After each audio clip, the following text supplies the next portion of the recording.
Fala, filhotes, vocês estão vivos?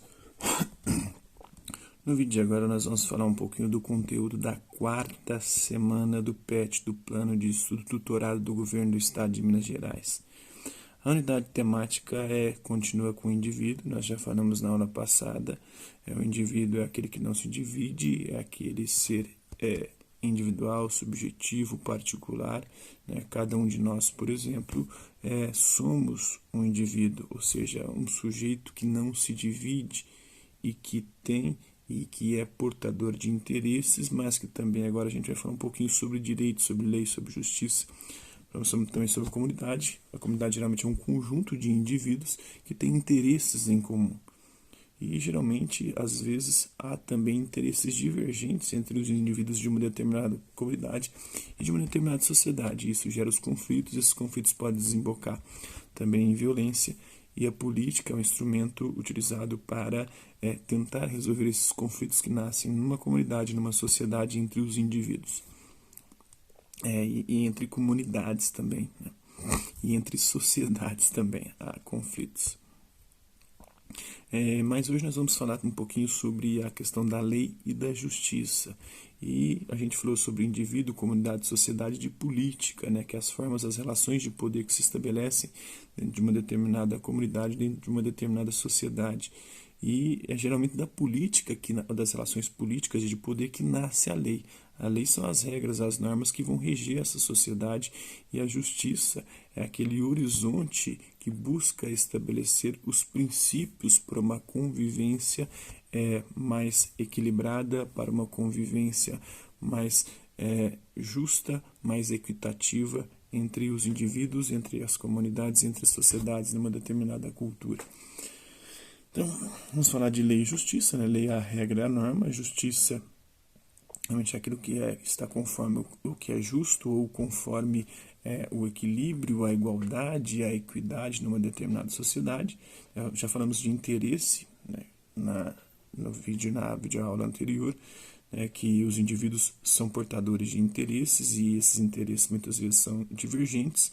E como que a gente vai administrar esses interesses diversos e divergentes, tendo em vista o bem comum, que geralmente é o que a justiça busca: estabelecer o que é o bem comum e estabelecer também o que é o bem comum dentro de uma sociedade, dentro de uma cultura, dentro de uma determinada comunidade política.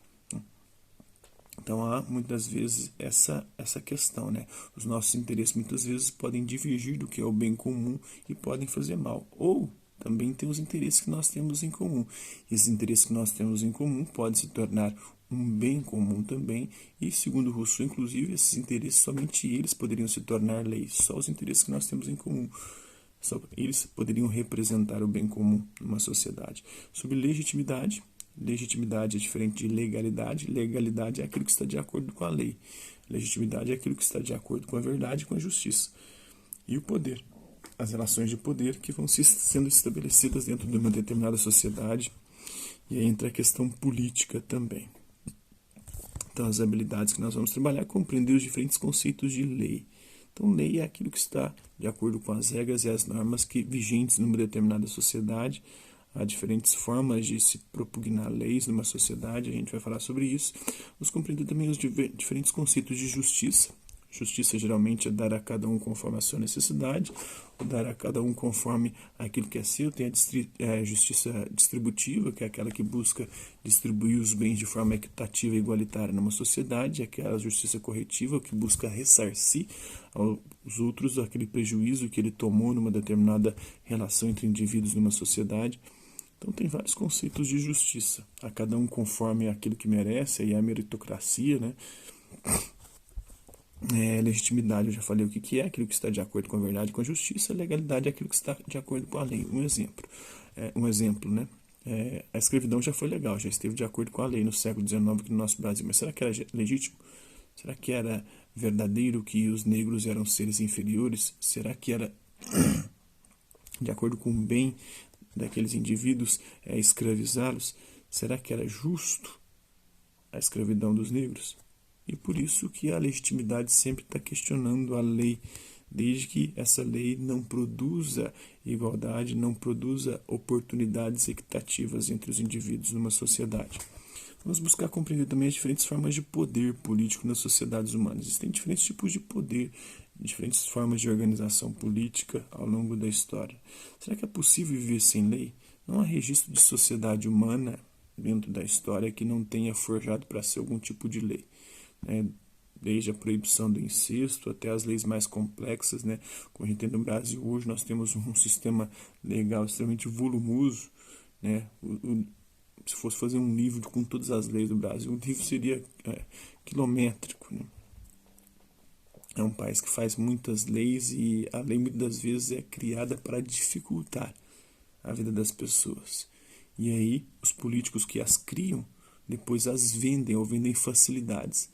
E aí entra a corrupção. Eles fazem as leis para atravancar tudo, criam uma burocracia desgramada. Para quê? Para depois vender a facilidade e lucrar com isso, ganhar com isso. Algumas leis são fundamentais, são importantes, mas outras são completamente desnecessárias, né? A lei reprime os indivíduos, ela tanto reprime quanto liberta, né? Ela reprime porque nos proíbe de fazer alguma coisa que possa prejudicar o outro, mas também muitas vezes ela trava, né, com o sentido da burocracia. E ela também nos dá a liberdade, porque é ela que permite com que todos possam ser livres, como disse o Hegel no século XIX. Segundo Hegel, somente sob o império da lei, uma sociedade com um Estado e com uma lei bem instituída, os indivíduos podem ser livres. E aí a liberdade é para todos. Por quê? Porque agora eu estou proibido de subjugar o outro. A minha liberdade não pode mais atentar contra a liberdade do outro. Eu não posso mais atentar contra a vida, a liberdade e a propriedade alheia. E aí todo mundo pode viver de forma mais ou menos harmônica e todo mundo mais ou menos livre. Em momentos anteriores, só alguns ou um era livre, né? Tinha o senhor e o escravo. Só o senhor era livre, os escravos eram muito mais numerosos e eles estavam subjugados, eram considerados coisas. A mesma coisa durante a servidão, não tinham os mesmos direitos. Então, quando a lei é diferenciada, quando há privilégios e regalias para alguns grupos, acaba que a liberdade não se efetiva e acaba sendo muito mais repressiva a lei do que libertadora. As leis são convenções humanas e depende também da perspectiva filosófica. Para alguns, a lei é do direito natural, é a natureza, não é a convenção humana, é a natureza que nos dotou disso. Dessa capacidade de legislar, e a gente só segue essas leis da natureza para poder sobreviver. São os defensores do justnaturalismo, do direito natural. Outros vão dizer que a lei foi instituída por Deus, que as leis são instituídas por Deus, que é Deus quem as confere a nós. Para outros não, para outros são convenções humanas. As leis são invenções dos homens para poder organizar a sua vida em sociedade, as relações entre os indivíduos dentro de uma comunidade ou dentro da própria sociedade. Justiça é tratar todo mundo igualmente? Um dos conceitos de justiça é o seguinte: tratar os iguais de forma igual e os diferentes de forma diferente. Então, se vocês estão num patamar igual, deve ser tratado da mesma maneira. Agora, se estão em patamares diferentes ou em situações e circunstâncias diferentes, você deve ser tratado de forma diferente. Essa é uma das concepções. E aí, nessa concepção, por exemplo, entra o John Rawls. Eu vou dizer, por que a gente tem que ter cotas? Porque tem gente que é desprivilegiada na sociedade. Se a gente olha para a sociedade e vê que tem tantos por cento de negros e tantos por cento de mulheres, por que não tem tantos por cento de negros e tantos por cento de mulheres ocupando determinados cargos e postos que são públicos? Então, isso é um questionamento. Aí não é justiça. Aí é uma desigualdade, é um sistema e uma lei, uma sociedade, uma cultura toda que impede com que as pessoas ascendam e cheguem a esses postos. Por exemplo, não tem mais de 50% da população brasileira é composta de mulheres, mas não tem mais de 50% de mulheres na política. Segundo alguns estudos, a população negra no nosso país, negra e parda, é a maioria da população. Mas não temos maioria de negro e pardo nas universidades e nos altos postos de concursos públicos, né, de grandes. Se a gente vê uma foto de formatura de juízes que passaram num concurso, você vai ver que só tem branco, né, não tem nem negro nem pardo. Então foi por isso que às vezes se justifica o tratamento diferenciado para quem está em condições diferentes. Para quem nasceu na periferia e estudou escola pública vai ter muito mais dificuldade de passar, de estudar, de ter uma vida digna e oportunidades na vida lá na frente. Então a justiça não é tratada a tratar os iguais de forma igual, os diferentes de forma diferente. Todas as leis são justas? Nem todas as leis são justas. Se tem o caso da escravidão, por exemplo, será que ela era justa? Será que era justo considerar um ser humano como uma coisa que pode ser vendida, que pode ser espancada, que pode ser morta se não fizer o que você quer? E ainda existem hoje muitas leis que não são justas, que entravam, que atrapalham a nossa vida e que às vezes também a interpretação da lei é feita de forma diferenciada, dependendo do seu poder econômico, né? Se a gente olhar para as cadeias, a gente praticamente não vai encontrar pessoas brancas e ricas lá. A gente vai encontrar os 5 P's: preto, pobre, periférico, prostituta e recentemente os petistas, né? A sociedade pode determinar o que o indivíduo deve fazer? Será que a sociedade deve determinar o que a gente deve fazer, como a gente deve ser? Ou não? A gente tem que ter autonomia e liberdade. Geralmente é a sociedade que determina, mas determina através do conjunto dos indivíduos. Nós elegemos representantes são os nossos representantes políticos que vão fazer as leis. E aí eles vão acabar determinando o que a gente pode e o que a gente não pode fazer. São os políticos que nós elegemos. Tá? A sociedade que determina. A gente, enquanto indivíduo, vota e aí vira a sociedade, né? A sociedade civil organizada, através do Estado, elegendo esses indivíduos, eles vão fazer as leis que vão nos determinar. A política sempre é uma luta pelo poder. Para uns, a política deveria ser a busca do bem comum, ou seja, do bem para a sociedade, daquele bem que é comum a todos, aquele bem que vai, de alguma maneira, tornar os indivíduos e a sociedade melhor. Para outros, como Maquiavel, os idealistas antes de Maquiavel, né, os filósofos antigos e medievais, viam na política isso, né, o ideal do bom governante. O bom governante é aquele que é justo, aquele que é correto, caridoso, bondoso, aquele que faz o bem, aquele que não mata, que não rouba. Que não...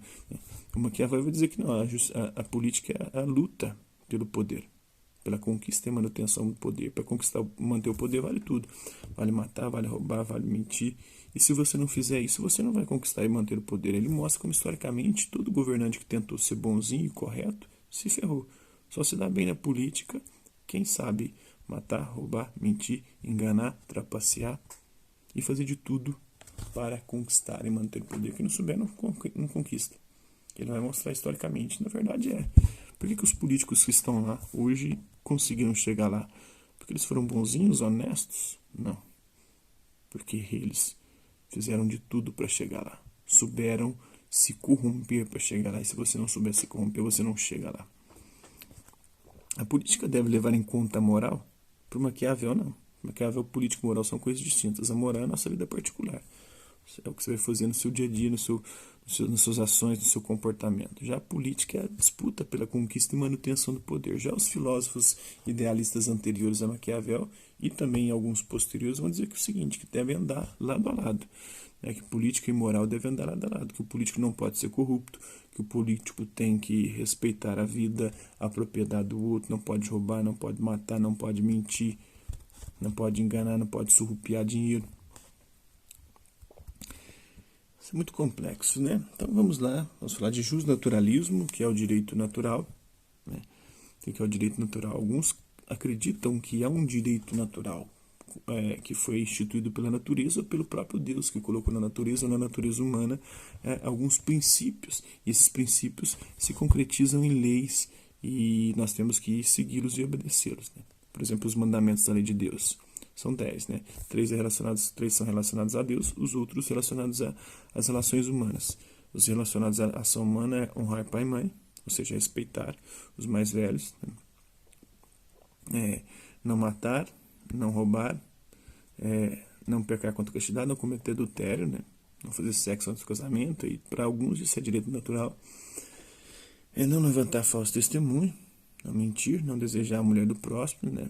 Desejar as coisas alheias. Então são 7 outros mandamentos que sobram.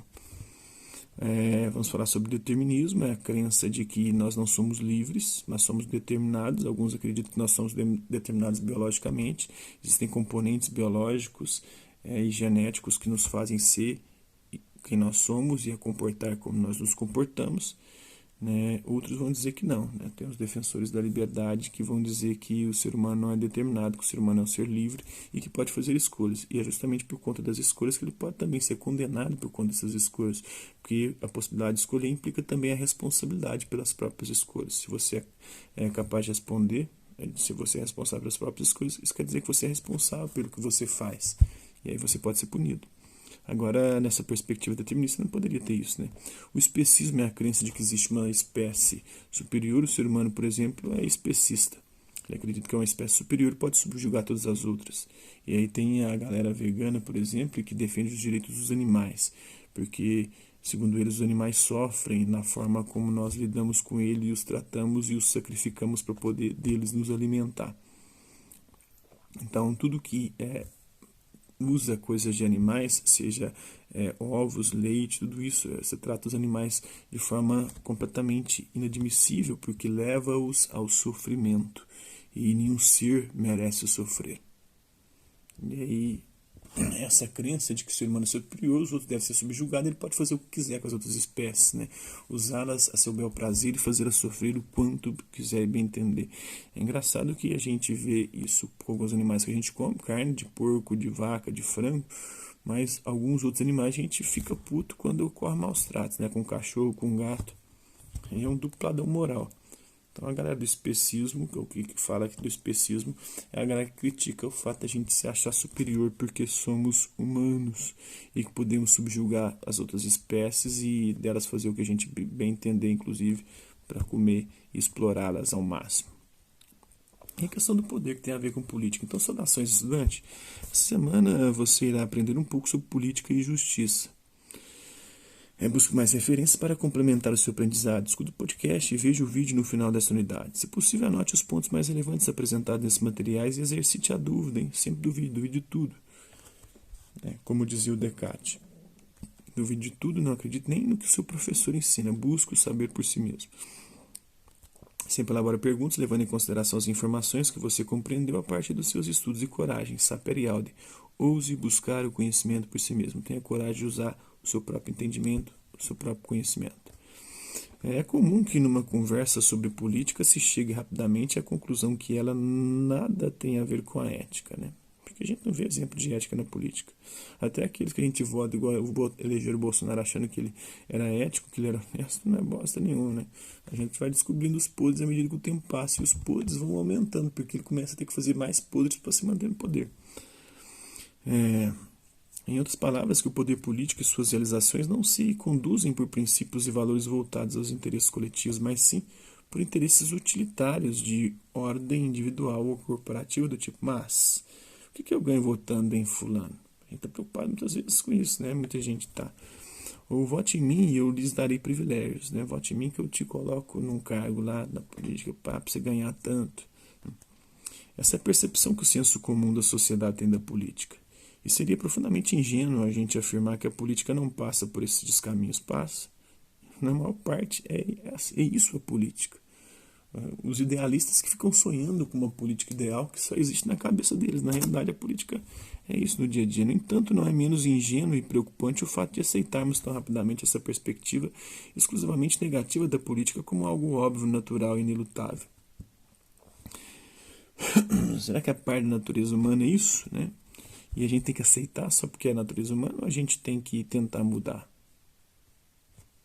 O ser humano está tentando mudar isso há milênios, não consegue, né? Não sei. Você tem como lutar contra isso? Você tem como ir contra essa obviedade, essa natureza? A gente tem que admitir essa natureza corrupta do ser humano, né? Então, em geral, as conversas sobre política enveredam por caminhos que podem parecer interessantes, mas que no fundo são pouco produtivos e frustrantes. Isso dá porque, estimulados pelos acontecimentos e pelas notícias da imprensa, fazemos questionamentos e afirmações sobre honestidade ou desonestidade. Geralmente fica a briga nisso, né? Honestidade e desonestidade dos políticos, né? Ou sobre seus salários, que são sempre muito altos, né? Muito fora da realidade do cidadão comum. sobre negociações supostamente ilícitas que eles fazem com frequência, sobre os partidos que partem e dividem a sociedade, polariza, né? Sobre as tendências, alianças sempre questionáveis que os políticos fazem, sobre quem será o candidato, né? Se esse candidato vai ser bom ou não, sobre um projeto que está tramitando e suas possíveis consequências na nossa vida. Quase sempre estamos reproduzindo, diga-se de passagem, com poucos ou insuficientes dados e questionamentos, informações veiculadas pelos jornais, pela mídia, né, pelos rádios, pelos telejornais, pela internet, mesmo aqueles que circulam, né, pelas redes sociais. O ideal político se caracteriza pela existência de uma comunidade e pela construção e manutenção de uma unidade desta comunidade, né, sem que, para isso, ela precise submeter-se a um poder externo. Tipo, eles são o poder, eles fazem as leis e nós devemos obedecer. Não se trata, contudo, de uma defesa da anarquia. A anarquia é a ausência de poder, de Estado, né, de governo. É importante registrar que não é possível a vida em comum sem que haja regras. Não existe relatos e registros de sociedades humanas que não tenham regras e sanções também muito claras. Logo, uma comunidade política ideal deve estabelecer as suas finalidades, suas regras, suas prioridades, enfim, deve autogovernar-se. Nós somos o poder, nós fazemos as leis que normatizam a vida na comunidade, isso constitui a nossa liberdade. No entanto, a história testemunha o quão difícil é a consecução desse ideal político, né? Se houvesse uma comunidade que, em lugar de manter-se por meio de um poder distinto dela mesma, uma instância organizada para esse fim, né, um chefe todo-poderoso, um grupo dirigente, uma classe dominante, um Estado, se conservasse em sua unidade apenas por sua própria potência, sem precisar de governo, de Estado, de nada, uma sociedade na qual o poder político só pudesse ser localizado na comunidade política em seu conjunto, todo mundo ali reunido, poderíamos dizer que essa sociedade, ou dizer da sociedade que ela realizou o ideal de política, né? Houve algumas coisas dessas na história, né? O Wolff, por exemplo, defende a tese de que apenas 2 sociedades conseguiram realizar o ideal político, né? De todo mundo participar e todo mundo decidir, não ter esse problema de delegar a outros esse poder, que é a unidade da comunidade política sem coerção externa. Quais que foram essas sociedades? As sociedades foram 2, a ateniense, dos gregos na antiguidade, e os índios no Brasil, antes da descoberta, né? Mas a ateniense também era só menos de 10% da população. Só ateniense e homem maior de 25 anos que podia participar da política. Estrangeiros, mulheres menores de 25 anos, estrangeiros, escravo, tudo excluído da participação política. Entre os índios já tinha aparentemente algo mais harmonioso. Certamente você já ouviu falar da genialidade dos gregos, da sua famosa invenção, né, que é a democracia, o governo do povo, da Atenas da antiguidade. Mas alguma vez você já ouviu falar dos índios brasileiros, particularmente os tupi-guaranis? Eles também foram de maneira diferente, bem-sucedidos na aventura de construir uma comunidade política que garantisse uma vida boa aos seus integrantes. Será que foram?